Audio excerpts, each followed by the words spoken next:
So here we're going to look at a reactor where we feed methane and oxygen, and we have two reactions that take place. And what we want to do is a mass balance to determine the number of moles of each component that leaves the reactor. And we're given that we have complete reaction of methane and that the CO2 to methane selectivity is 9. And so moles desired product over moles of undesired product, which in terms of notation, what we're going to do is do a balance for 1 minute. So this is desired product CO2, undesired product is formaldehyde. So first thing, let's draw a diagram of the system and the notation we're going to use. So I'm using N for moles, and we have one reacted oxygen, and we have the three products. And so this means if we were to do a degree of freedom analysis, we have four unknowns, right? Here are the four unknowns. So we have three balances for species, so three species balances. And those, by that I mean carbon, oxygen, hydrogen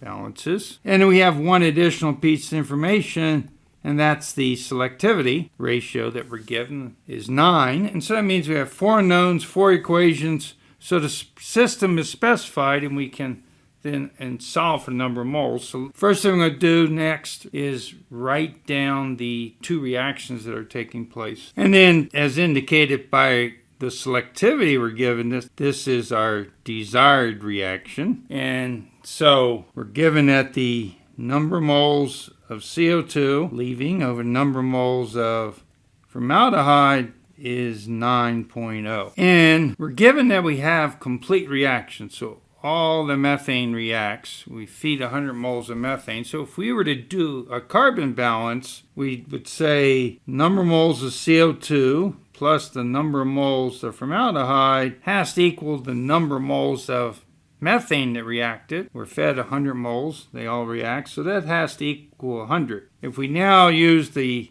selectivity equation, I'm going to substitute for the number of moles of CO2 as 9 times the number of moles of CH2O. So this equation then, so number of moles of formaldehyde is 10. From our selectivity equation, that means the number of moles of CO2, since the ratio is 9, number of moles of CO2 is 9 times that, 90 moles.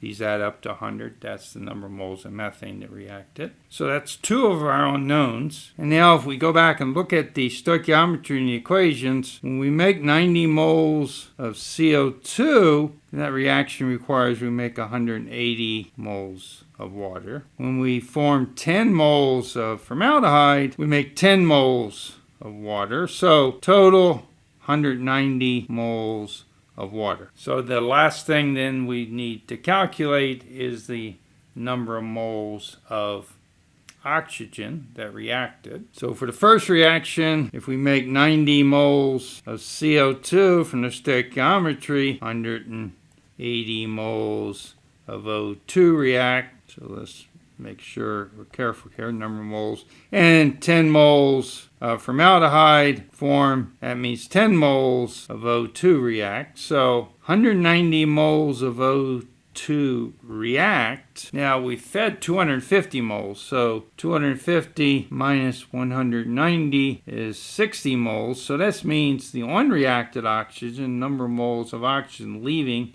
is 60 moles. And so now we've calculated the four unknowns, number of moles of oxygen leaving, number of moles of CO2, number of moles of formaldehyde, and I should write the notation here, and this is the number of moles of water that are leaving the reactor. So we solve the four unknowns using mass balance and selectivity.